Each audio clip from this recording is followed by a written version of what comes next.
नाही. ही विद्या प्राप्त झाली का काही माणसाला मिळवायचंच राहत नाही. किती आश्चर्यकारक गोष्ट.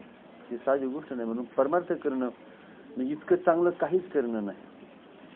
आणि ईश्वराची जी परमात्म्याची जी भेट असते त्या भेटीमध्ये काही मिळत नाही माणसाला. दुःखाचा मागमुसही राहत नाही आणि सुखाचं मग त्याच्यामध्ये ज्ञानेश्वरीमध्ये महाराजांनी सुंदर वर्णन केलं. ते वर्णन केलं की मग सुखाचा तया फार महत्वाचे उभे. तुम्ही म्हणा आम्हाला का माहित नाही. नुसतं माहित असून कामाचं नाही. मग सुखाचा तया पूर आला जो धनंजया नाही का. ते तो वाढ तरी बुडून या त्याला देवा. किती आणि ही प्रत्येक गोष्ट घडते बरं का. परंतु काय होतं की आपण एवढं म्हणावं असं आपण काय करतो. शांतमयची स्थिती कशी झाली नाही का. तुकारामाला सुद्धा म्हणतात हे काय आहे जिथे जातो तिथे तू माझा सांगते. त्या ईश्वराशी सख्यत्व जोडल्याशिवाय प्रेम जोडल्याशिवाय व्यवहारात सुद्धा आपण अतिशय जीवाचा जीवलग अशा प्रकारचा जो जीवश्च कंठस्थ माणूस मित्र त्याच्यासाठी आपण सगळं काय करतो. फार घराच्या चाव्याचे तिजोरीच्या चाव्या त्याच्या हातामध्ये देतो. मग तशा प्रकारचे ईश्वराशी नातं व्हायला पाहिजे. आणि मग हे नातं होण्यासाठी काय आहे काय व्हायला पाहिजे. म्हणून हे काय म्हटले किती आनंद माहितीच नाही अजून आपल्याला. माऊलीने सुंदर वर्णन केलं की काय पुय पुण्य ते अंतर्निर्णय बापुडे म्हणून किती किती किती सांगितलं आपलं भाग्य. आणि म्हणून काय सांगितलं म्हणून तुम्ही जितक्या तीव्रतेने आपण तीव्रतेने जितक्या जलद गतीने आणि जितक्या परिणामकारक रीतीने शास्त्रज्ञांचं पालन करू तितक्या लवकर आणि तितकं परिणामकारक आणि तितक्या प्रमाणात ईश्वरी कृपा आपल्यावर. आणि मग जगाच्या नादी लागलो का दुःखच पदराचे. आताही दुःख पुढेही दुःख. जग म्हणजेच दुःख. ज्याचं स्वरूपच दुःख आहे ज्याचं नावच दुःख आहे ते काय देणार आहे. ज्याचं नावच दुःख ज्याचं स्वरूपच दुःख आणि ज्याचा गाभाच दुःखानं भरलेला आहे ते काय देणार आहे. पण ज्याला माहित नाही त्यांना ठीक आहे. पण ज्याला माहित असून नाही. म्हणून जो शास्त्र संत आणि यांच्या जवळी करतो त्याचा घात करायची जगात कोण ताकद नाही. ताकद कोणाची. त्याचा घात होऊ शकत नाही. आणि त्याला त्याचा म्हणून जो साधू सांकित झाला जीव त्याचा भारा असेल. मग आता म्हणून काय म्हटलेलं आहे तर ईश्वराचं महात्म्य आपण त्याच्या आपोआप होतो. आपण जर रीतीनं गणित सोडून जर गेलो तर त्याची रिझल्ट उत्तर बरोबर मिळतं. कुठलं तरी चुकलं का उत्तर चुकीचं येतं. आपल्या अनुभूती काय येत नाही. त्याचं काय त्याचं अनुभूती त्याचं कारण काय त्याचं कारण या. मग तेव्हा काय आता झालं म्हणून तोच ईश्वर. आता आपण रेल्वे पार रेल्वेचे किती 100 डबे असतात. रेल्वेचे 100 डबे आहेत पण एकच इंजिन त्याला ओढतं ना. 100 डब्यांना ओढणार एकच इंजिन असतं. ते डबे काय कामाचे. इंजिन काढून टाकलं तर डबे काय कामाचे आहेत. आहे का डब्यांना अर्थ काय. जे डबे अतिशय 200च्या वेगानं 100 माणसांना घेऊन जातात 200च्या वेगानं आणि पोटातलं पाणी आलं नाही. ही करामत कशाची आहे त्या इंजिनची करामत आहे. तसंच आपलं झालेली नाही. अजून ही करामत इंजिनची आहे. इंजिन जर काढून टाकलं त्या डब्यांना काय अर्थ आहे. शेकडो डबे आता सांगितलं प्रचंड वेगाने पोटातलं पाणी हलत नाही आणि इच्छित स्थळी तो डबा जाऊ पोहोचतो. आता तुम्ही मला सांगा डब्याच्या हातात इंजिन आहे का इंजिनच्या हातात डबा आहे. कोणाच्या हातात काय इंजिनच्या हातात डबा आहे. डबे काढून टाकलं तर इंजिनचं काय बिघडणार आहे. बिघडणार आणि इंजिन काढून टाकलं तर मग किंमत कशाला आहे.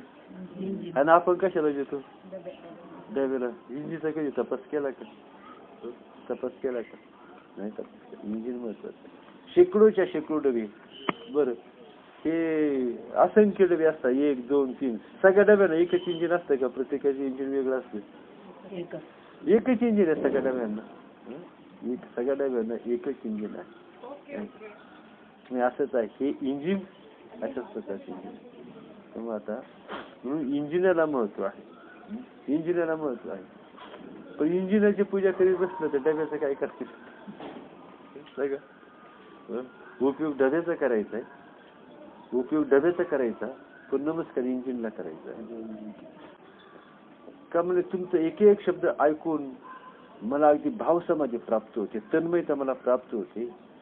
तर एवढं तुम्ही हे कसं कमवलं? तुमच्या शब्दात, तुमच्या बोलण्यात, तुमच्या वर्तनात एवढी ताकद कशा नाही किंवा तुम्ही एवढे कसे? तेव्हा त्या वशिष्ठ त्यांना चांगला पंडित तू अतिशय सुंदर प्रश्न केला. तू अतिशय सुंदर प्रश्न केला. म्हणे मी पहिल्यांदा काय केलं तर जे मला आवडणारं जग ते मी बाजूला सारलं. पहिल्यांदा मी काय केलं ते म्हणतात तू अतिशय सुंदर प्रश्न केलास, मार्मिक आणि महत्वाचा प्रश्न केलास आणि ह्या तुझा प्रश्न म्हणजे सगळ्या परमार्थाचं रहस्य आहे. तर मी काय केलं सगळ्या जगाला पहिल्यांदा दूर केलं. वशिष्ठांना समाधी स्थिती पाहिजे होती तुम्हाला माहिती आहे ना. त्यांनी आपली कुठे कुठे उभारली, कुठे कुठे उभारली? आकाशात, चिदाकाशात. ते फार दूरवर गेले आणि तिथं स्वर्गाच्या पलीकडे गेले पण तिथे जरा गडबड वाटायला लागली. त्याच्याही पलीकडे गेले निवांत ठिकाण आणि आमचं बाजारात भजन चालतं नाही का? बाजारात चोरी आणि बदबद निलंबारी नाही. कुठे गेला तो? ते चिदाकाशामध्ये तिथं.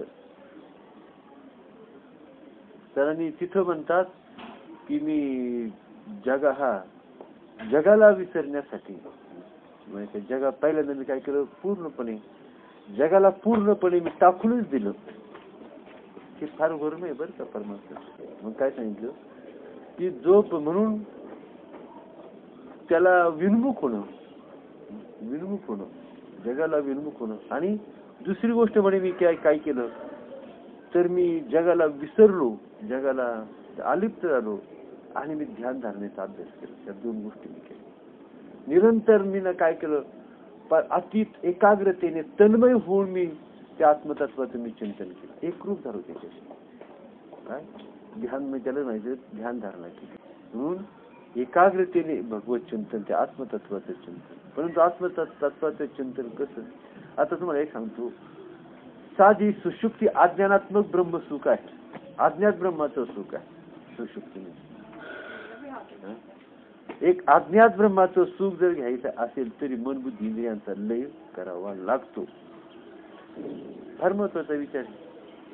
अज्ञात ब्रह्माचं सुख घेण्यासाठी सुद्धा मन बुद्धी इंद्रिय आणि सगळ्या जगाचा त्याग करावा लागतो अज्ञात ब्रह्माच्या भेटीसाठी. मग ज्ञान ब्रह्माच्या भेटीसाठी आणि त्या ब्रह्माच्या प्राप्तीसाठी आणि ते ब्रह्म होण्यासाठी दिल्ली तो बहुत दूर आहे. कर्ज करे सो आज करे सो अब, निकल जाएगा श्वास तो करेगा सो. म्हणून म्हणता याच विही याच डोळा नाही, याच क्षणी नाही का, याच क्षणाला इकडे ये पाहता. मायेमुळे मी समुद्राची लाटेप्रमाणे उत्पन्न झालो, परंतु हे कसे झाले हे माझे मला सांग. तर काय म्हणतात ब्रह्मदेव म्हणतात की मला ब्रह्मदेवाने निर्माण केलं. जशी लाट निर्माण करावी तसं कसं निर्माण केलं, लाट निर्माण करावी तसा मी आत्मस्वरूपामध्ये मला ब्रह्मदेवाने निर्माण केलं. आणि हे कसे झाले ते माझे संकल्प कसा उत्पन्न होतो माणसाला सांगता येतो का? संकल्प कसा उत्पन्न होतो सांगता येत नाही. म्हणजे संकल्प जग म्हणजे संकल्प हेच आपल्याला कळलं पाहिजे. जग हे संकल्प आहे. उत्पन्न होताच कमंडलू आणि अक्षमाला धारण करणाऱ्या ब्रह्मदेवाजवळ गेलो. तेव्हा वैशिष्ट्य म्हणतात का मला ब्रह्मदेवाने उत्पन्न केलं. आता उत्पन्न कसं केलं तुम्ही कळू शकता, समजू शकता. संकल्पने सगळं ब्रह्मदेवाने हे जग सुद्धा कसं निर्माण केलं संकल्पाने. का गाड्या आणल्या होत्या विटाच्या, सिमेंटच्या, खडीच्या, स्टीलच्या गाड्या आणल्या होत्या. तर केवळ संकल्पाने जग निर्माण केलं. किती मोठी शक्ती आहे भगवंताची. अशा त्या भगवंताचं आपण भजन करायचे नाही का. साधी गोष्ट नाही, गणमाप्या नाही. तो लक्षात घ्या. तो गणे माप्या नाही, तो ईश्वर म्हणजे आपल्या मोठ्या सरस्वतीनं बुद्धीच्या अकलेचे तारे जरी हजारो जन्म ना कोटी जन्म तोडले तरी त्या सरस्वतीला स्वतःला थांब लागायचं नाही. आपल्यासारख्या गाव नसा लागायचं. मग त्याचं भजन कसं करावं? ब्रह्मदेवानं नमस्कार केला तेव्हा ते म्हणाले, हे पुत्रा इकडे ये. असे म्हणून शुभ्र मेघामध्ये असणाऱ्या चंद्राप्रमाणे त्याने मला आपल्या कमल रूप आसनाच्या उत्तरेकडील दलावर बसवले. काय सुंदर वर्णन केले. म्हणतात तर त्या ब्रह्मदेवाने मला निर्माण केलं, मानसपुत्र नाही निर्माण केलं आणि मला म्हटलं, हे पुत्र तू इकडे. तर शुभ्र मेघामध्ये असणाऱ्या चंद्र, शुभ्र मेघामध्ये असणारा जसा चंद्र त्याप्रमाणे त्याने ब्रह्मदेव कसे होते, शुभ्र मेघामध्ये जसा चंद्र भासावा तसे ब्रह्मदेव भासले. नाही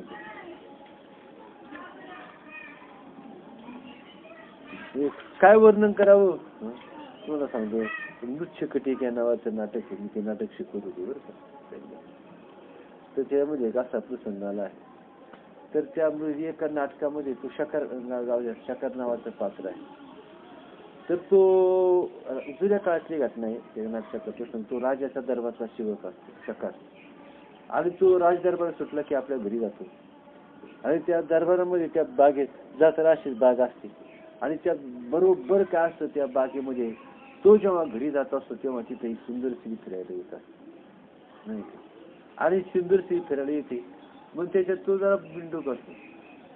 तो म्हणतो, मी माझ्या वेळेलाच की बागेमध्ये काय येते, तिथं निश्चित माझ्या प्रेमच असलं पाहिजे, म्हणून ती बरोबर माझ्या जाण्याचा टाइम राखा ती बागेमध्ये येते. आणि म्हणून आणि त्याला ती फार आवडते. तर तेव्हा मग तो आपल्या मित्राला विचारतो, का रे असा असा प्रसंग आहे, मी रोज पाहतो ती स्त्री तिथे बागेत येते, म्हणजे माझ्याच वेळेला येते, मलाच वाटतं तेव्हा माझं तिचं माझ्यावर फार प्रेम असावं, पण ती अजून माझ्याशी एक शब्द बोलली नाही, काय करावं. तो म्हणतो, तू जाऊन तिची स्तुती कर. काय म्हणतो, तिची स्तुती कर, तू तिच्या जवळ जा आणि तिची स्तुती कर नाही का. आणि मग तो बरोबर ना, स्तुती कशी करायची, म्हणायची, हे सुंदर हरिणी,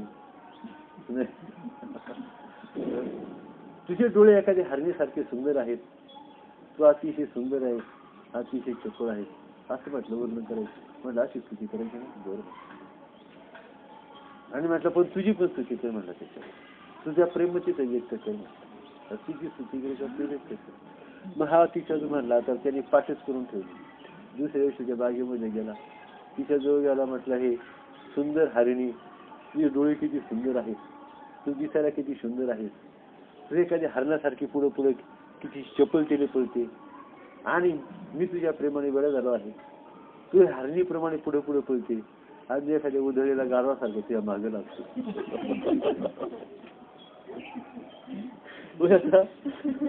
स्तुती कशी करावं हे तरी कळलं पाहिजे लोक माणसाला. म्हणजे काय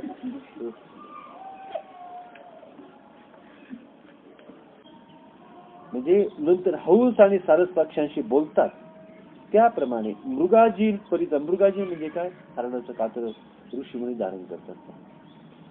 त्याप्रमाणे मृगाजी परिधान करणारा व मृगाजिनावर बसलेला पिता ब्रह्मदेव मला म्हणाला, पुत्रा, कलंक चंद्रामध्ये प्रवेश करतो त्याप्रमाणे अज्ञानाचा तुझ्या चंचल चित्तामध्ये किंचित काल प्रवेश हो. पाहिलं का कसं. तर त्या शुभ्र चंद्रामध्ये जसा छोटासा कलंक प्रवेश करतो तसे हे पुत्रा काय म्हटलेलं आहे, कलंक चंद्रामध्ये जसा प्रवेश करतो तसा तुझ्या चंचल चित्तामध्ये अज्ञानाचा थोडासा प्रवेश हो, असा संकल्प ब्रह्मदेवाने सोडला. कोणाच्या का, हे पुत्रा, तुझ्या जसा त्या कलंक चंद्रामध्ये शुभ्र चंद्रामध्ये कलंक प्रवेश करतो तशा तुझ्या चित्तामध्ये सुद्धा अशा प्रकारचा अज्ञानरूपी कलंकाचा तुझ्या चित्तामध्ये काय व्हावा, प्रवेश व्हावा, असा संकल्प ब्रह्मदेवाने. पित्याने असा शाप दिल्यावर त्याच्या संकल्पाने मला तत्क्षणी स्वरूपाची पूर्ण विस्मृती मुक्त होता परी. आणि जे प्राणी आकामी भरू लिहाचे वरी आदरू म्हणून झाला विसरू आत्मवर्ण. असं त्या ब्रह्मदेवानी म्हटल्या बरोबर मला स्वरूपाचं विस्मरण झालं. आपलं काय झालेलं आहे? स्वरूपाचं विस्मरण झालेलं आहे. चांगलं लक्षात ठेवा. स्वरूप कसं आहे माहित नाही, मी कोण आहे माहित नाही. शास्त्र आपण ऐकतो, परंतु अजून नुसतं बोलण्यापुरतच मर्यादित शास्त्र आहे. अजून त्या शास्त्राची आपल्या अजून गाठ पडलेली नाही. शास्त्राची आपली अजून एक वाक्यता झालेली नाही. दोन मित्र जसे एकमेकाच्या गळ्यात हात घालून चालतात का दोन मित्र, तसं शास्त्र आणि हा याचा हात शास्त्राच्या गळ्यात पडावा, शास्त्राचा हात याच्या गळ्यात पडावा. मग असा काय व्हावं तर असं दोघांचं ऐक्य निर्माण व्हावं. परंतु हा जेव्हा शास्त्राच्या गळ्यात हात घालेल तेव्हा शास्त्राच्या गळ्यात हात घालेल. हा शास्त्राची जेव्हा एकनिष्ठ होईल तेव्हा त्याच्याही शास्त्र एकनिष्ठ होईल. असं म्हटल्याबरोबर काय त्याने केलं?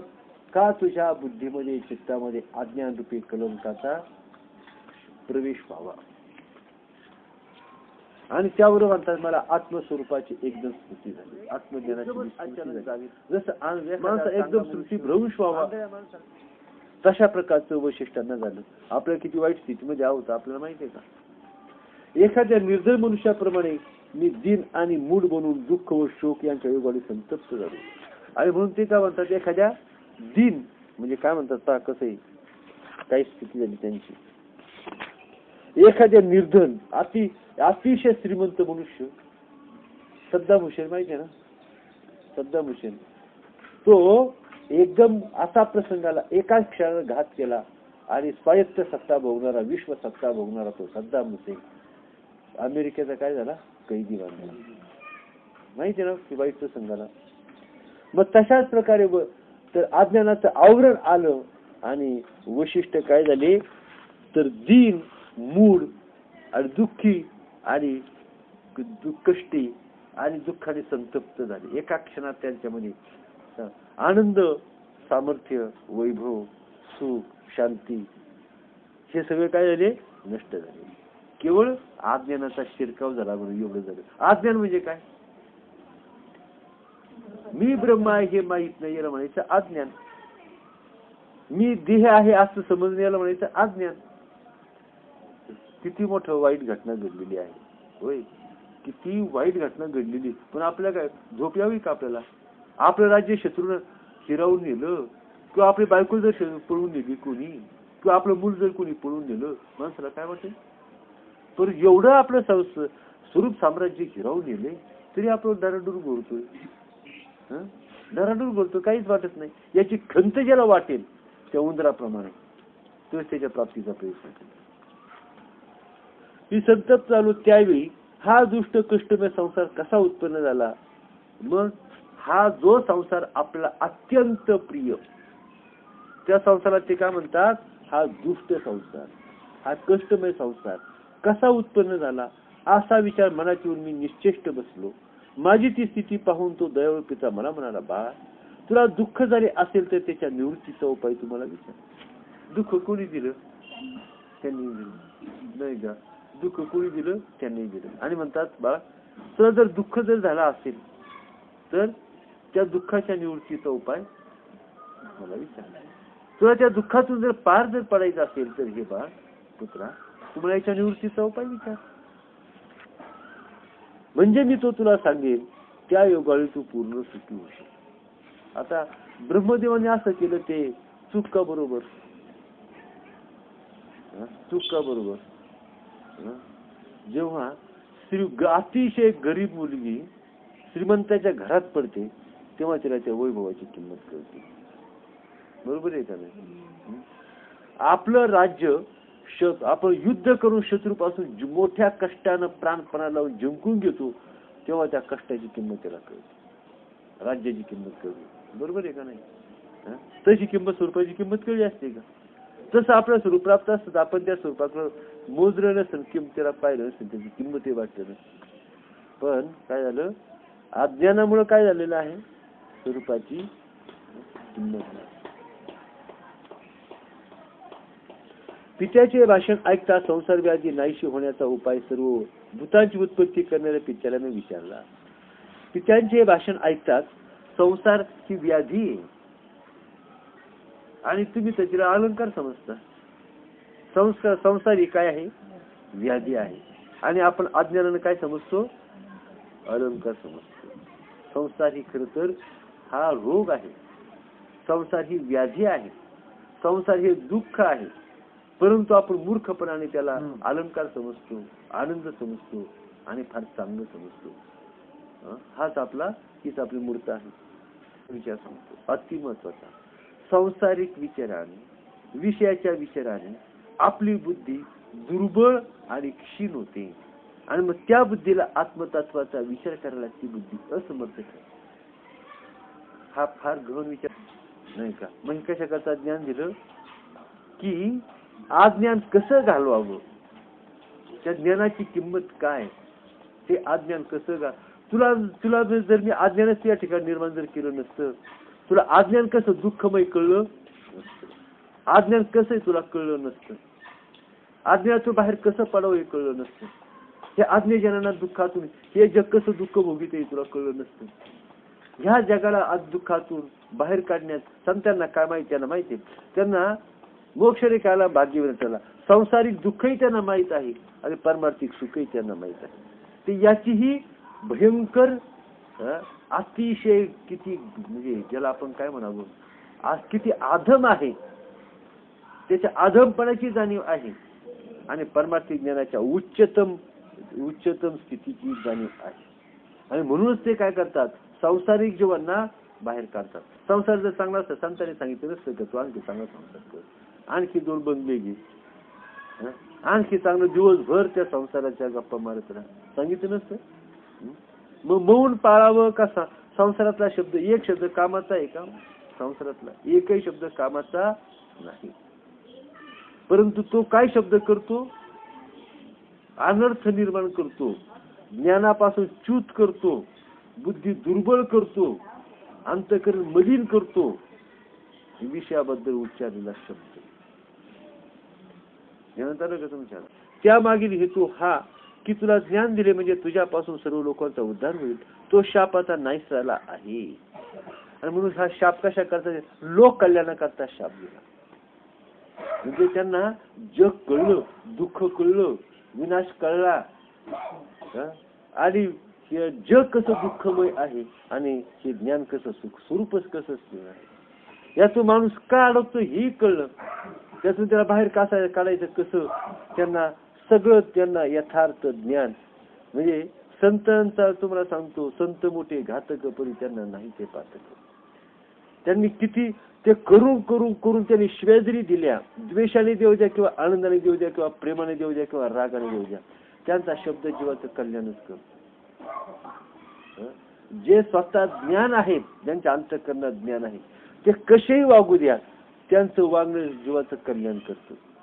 त्यांचं वागणं कल्याण, ते ताठ्याने रागाने जरी बोलले, ते आपल्याशी जरी अजिबात नाही बोलले, त्यांनी शिव्या जरी घातल्या, त्यांनी लाथा जरी घातल्या, तरी त्यांचं प्रत्येक कृत्य जीवाचं कल्याणकारी असतं.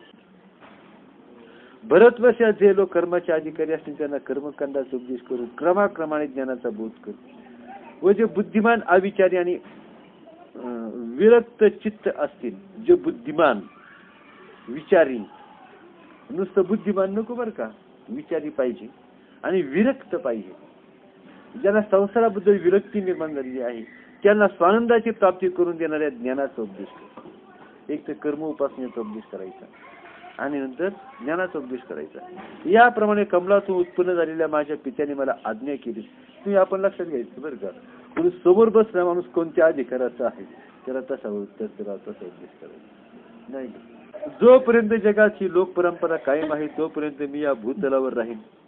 मला स्वतःला या जगात दुसरे कोणतेच कर्तव्य नाही. किती सुंदर आहे.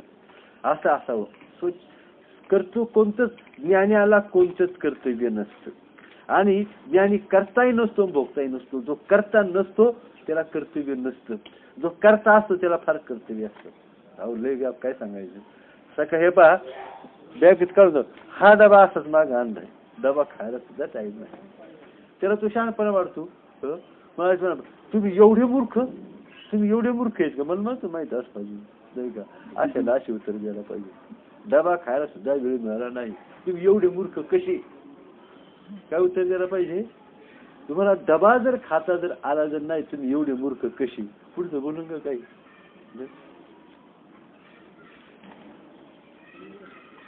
म्हणून दुसरे ज्ञानाला कर्तव्य कोणतं नसतं नाही.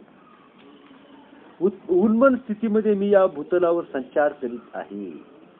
उन्मन स्थितीमध्ये, उन्मन स्थिती फार अतिशय चांगली. मन चांगलं आहे का? मी तुम्हाला नेहमी सांगतो, कधी मनाच्या आहात तुम्ही एक अभ्यास करा, शून्य अभ्यास, शून्य मन करा. तुम्हाला चिंतन करायचा कंटाळा आला, अभ्यास करायचा कंटाळा आला, नामस्मरणाचा कंटाळा आला, ध्यान धारण्याचा कंटाळा आला, तर शून्य मन